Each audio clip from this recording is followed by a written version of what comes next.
जय जगन्नाथ सांग मैंने आपण मानक चैनल को स्वागत। देखो आज मुझे हेयर ग्रोथ ऑयल माने आपंकर जदि चुट्टी बेसी उपुड़ी कि रूपी हो शीत दिन तो बहुत रूपी हुए आउ रूपी हो कि चुट्टी उपुड़ा हो कि चुट्टी शीघ्र पाची जाऊ ये सबूर निवारण ये गोटे तेल अच्छी। आ चलतु फटाफट देखा आम केमती तेलटा करवा बहुत ही यूजफुल आपको यहाँ हम आ वीडियोटी को लाइक करनी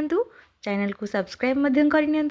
देखो ये मुझे सब सामग्री जो जो जिनस आमको सब दरकार तेल तैयारी करने ये मुझे लिंब पत्र लिंब पत्र को मुझे धोईकी कपड़े पोछि नहीं आउ भृषंग पत्र भी सेया कर धोईकी पोछि नहीं जमी धूली बाली सब सफा हो जाए। आउ ये नहीं अरुआ चाउल थाए क्यारेटिन तो आम चुटी की बहुत माने स्ट्रंग आउ माने स्ट्रेट रखी थाए। ये रोजमेरी आउ ये नहीं फ्लैक्सीड आप हेयर पाई जी भल आप स्किन पाई भी से भल तो माने लगेवा सांगे खाଇବା भी अभ्यास करूँ बहुत ही भल। आउ ये देखो मुझे मेथी दाना आउ ये नहीं कला जीरा मुझे सब गोटे गोटे चामच नहीं जाइए खाली चाउलर मात्रा टिके अधिका अच्छी मैंने फुल बड़ चामच गोटे अच्छी आउ सब टिके कम। आउ ये नहीं जाइए एलोवेरा जो एलोवेरा आम नहीं साइड्र जो पार्ट गुड़ा कंटा साइड गुड़ा सब काटिकी बाहर करनवा तापर आम तेल यूज करवा आम मझी पार्ट ही आमर दरकार। आउ ये नहीं देखूँ अदा अदा पकेयर कारण है जदि आपंकर इचिंग होची माने मुंड कुंडे होची कि जेकोसी भी रूट्र प्रोब्लेम अच्छी ताकू माने अदा बहुत ही क्लीयर करता है। आउ जदि आपंकर ब्लड सर्कुलेशन भी हुए नहीं माने मुंडरे तो से भी चुटी बहुत उपुड़ी थाए तो से मुझे अदा भी नहीं जोटा कि आमको बहुत फायदा दब। आप जदि चाहूँगी अदा को ऑनलाइन भी माने जिंजर ऑयल भी मिलूँ तो आप मार्केट भी आनीपारे। तो आम जदि घरे जिनस अच्छी तो आम यहाँ प्योर कहीं न करवा जेहेतु आम होममेड करुचे तो से मुझे गोटा अदा नहीं चाहिए अदार तेल भी नहीं पारे माने जिंजर ऑयल भी नहीं पारे। देखो सब सामग्री तो आम रेडी हो चलते आम ऑयल प्रस्तुत करवा से आमको नहीं गोटे कड़े आउ कड़े में देवी नड़िया तेल आप चाहिए खाली नड़िया तेल करें खाली सोरिष तेल करें बा ऑलिव ऑयल भी करें। ये मुझे जी नहीं सोरिष तेल गोटे गिना टू टिके कम हम नहीं नड़िया तेल एबे गैस को बंद रखी एबे आम गैस ऑन करवानी किसी जिनस दे सारा पर ही आम ऑन करवा ना तेल बहुत ताती जीव। आपन चेष्टा करेंगे टिके मोटा जगह बा कड़े नापी ये नहीं जी सोरिष तेल से नड़िया तेल भी मुझे ये मुझे सब ऐड कर नौ जो जो जिनस आम नहीं मेथी चाउल कला जीरा फ्लैक्सीड जहाँ जहाँ आम नहीं सबू मुझे दे दीजिए। एबे हमर तेल गरम माने गैस को ऑन कर दीजिए गैस ऑन हवा पर देखो तेल जो फेण टाइप आसले किसी असुविधा नहीं सोरिष तेल जो होती एबे आम जो टिके फुटी आसो एलोवेरा आउ अदा भृषंग पत्र सबू पत्र आम दे देकी आपको टिके गोले नबा बिल्कुल भी बंद करेंगे बा छाड़ेनि जदि तले न गोलेबे काले लग कौन करेंगे आप चेक करेंगे। ये देखो भलसे मुझे मिसई नौ आपड़ी मिसई ने और गैस को पूरा सीम रे रखिए जमती आमर तेल बेसी न जली जाए खाली आमर जहाँ सब हर्ब्स आम देचे खाली ता गुण आमर दरकार तो तेल को आम बेसी गरम करार ना माने बेसी पोड़ार ना ना आ क्वांटिटी भी कमार ना खाली मु पूरा सीम रखिकी आपको माने तैयारी करुँची देखो तेलटा बहुत फेण टाइप रोचे। ये देखो मुझे देदेली रोजमेरी दवा द्वारा आपंकर जीतिक रूपी प्रोब्लेम थाए बा चुट्टी उपुड़ी एक्सेस चुट्टी उपुड़ी बहुत पतला हो गलानी ये ताकू सब कभर कर आउ बाकी जो जिनस सब आम देखिए जो तेल तैयारी करनी कि जो तेल कले से तार गोटे स्मेल आसे तेल जेहेतु आप रोजमेरी ऐड करेंगे तो से तेल रे बिल्कुल भी कौन प्रकार स्मेल भी रही बहुत ही बढ़िया बास्ना रहा कलर भी भल आसी थाए माने माने गोटे गोल्डन टाइप रो कलर आसीबो आ पूरा मार्केट रो हेयर ऑयल बेला देखा ये देखो मो गैस को बंद कर देती मात्र 1 ରୁ 2 मिनिट को हिट रे रखी माने सब टिके नरम भी हो जाइए। देखो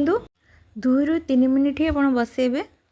बेसी समय जमा बसेबेनी। देखो सबू जिनस केमती कलर तार देखिपे जमती देखा सेमती रहा दरकार बेसी जमती न जली जाए। ये देखो मुझे सब भलसे मिसेकी दाबी दुबी दूसरी आउ जदि एलोवेरा किसी थी सब माने कंचा थी ता गुणटा आसीज। ये आम देखो ऐड करवा एप्रिकॉट ऑयल किंतु एबे दबानी एबे आम तेल को पूरा ठंडा हवा को दबा गोटे जगह छाणी सारा पर ही ए मिक्स करवा एबे आम बिल्कुल भी ऐड करवानी। देखो तेल आमर ठंडा ही मुझे नहीं जाइए गोटे काच बाउल आप काच जगार ही सब रखिए आपको छाणी सारा पर भी आप गोटे काच बोतल ही स्टोर करेंगे। ये देखो मुझे भलसे छाणी नौ जी आप पाखे काच बोतल बा कि ना तो आप जो सॉस बोतल थाए बा कॉफ़ी बोतल थाए ताको क्लीन कर नियंतु आ से भल से पानी पूरा पोछि नेबे बिल्कुल भी जमी पानी न रुहे खरार भी थोई दिंतु आहरी बढ़िया पूरा हो गला परे माने सुखीगला परे तापर आपन से स्टोर करी रखिपारे से रखा द्वारा बहुत दिन भी रुहे खराब भी हुएनी तो बहुत दिन रहिला परे आपन तेलटा माने स्मेल भी हुएनी भल रहे। आ ये देखो मुझे भल से छाणी नहीं आपको सजेस्ट करी जे तेल जो कर मात्र गोटे मस करंतु माने 15 दिन बा मासक करंतु पुणी सेकेंड बैच पछे करेंगे किंतु एकाथरे अधिका करके रखंतुनी। एप्रिकॉट ऑयल है कि जिंजर ऑयल है जहाँ भी आप आणुंट थरे आप आणले ना तो आपको बहुत दिन जीव कहीं आप रखिकी माने थर को थर आप यूज भी लगे पारे तो थरे किनला आप आराम से यूज करेंगे। ये देखो मुझे सब छाणी नहीं छाणी आपको तेलटा को देखा केते बढ़िया देखा देखो तेल पूरा गोल्डन गोल्डन होती आर बिल्कुल भी स्मेल किसी न था आप आराम से आपको लगे पारे भी सोरिष तेल ऐड होती भी जना पड़ोनी मैं सोरिष तेल कौन प्रकार स्मेल भी रही एवं आम ऐड करवा एप्रिकॉट ऑयल मुझे देखो मो बटल पूरा खाली होगा आसला पूरा सरी आसला जो ऑयलटा आप लगे ना पूरा आप मैंने सिल्की आ शाइन कर पूरा कला मुचमुच चुटी आपणकर हो। ये देखो मुझे दे दूँगी 3 चामच तेल एड कर टेबल स्पून हिसाब से दे देची ये देदेली आपंकर मिसई ने आउ विटामिन ई कैप्सूल भी आम ऐड करवा जोटा कि आपको आराम से जेकोसी मेडिसिन स्टोर में मिल बा ऑनलाइन भी मिलूँ ऑनलाइन भी आप नहीं आसपारे जेकोसी मेडिसिन ऐप रे आपको पाइबे जदि आप मेडिसिन स्टोर में मिलूनी ताले आप ऐप रे भी आणतु ऑनलाइन ऐप रे भी किन पारे। आपको मुझे मैंने फुटे दूसरी फुटे कणा करके एथर मुझे 5टा नहीं आम 5टा जाक सबू जाक देदेबा कहीं तेलर क्वांटिटी अधिका अच्छी आउ से ये मुझे दूसरी जदि आप एमती भी न करा चाहते तो तेल तैयारी कर रखी दिंतु जी आप चुटी की दरकार से नहीं गले जेकोसी बाउल रे तो चुटी हिसाब से आप गोटे बा 2टा कि 3टा जदि लंबा चुटी अच्छी तो आप 3टा भी यूज करेंगे। ये देखो मुझे भल से मिक्स कर नौची तेल आमर एकदम रेडी आपन ये तेल को थोड़े ट्राए कर देखूँ गोटे मास भीतर आप हेयर बहुत चेंजेस आसो फास्ट तेल लगे बारे आप चुटी पूरा शाइन कर बहुत माने जमती लगे आप सैलून रे जाइए चुटी प्रिपेयर कर धीरे धीरे हो पूरा स्मूथ आउ ब्लैक ब्लैक हो ब्लैक चुटी आप गोटे छोट टिप्स देवी आप सब तंबा जगार पानी रखी पिंतु आप चुटी बहुत ही बढ़िया रपुड़ा भी कमिज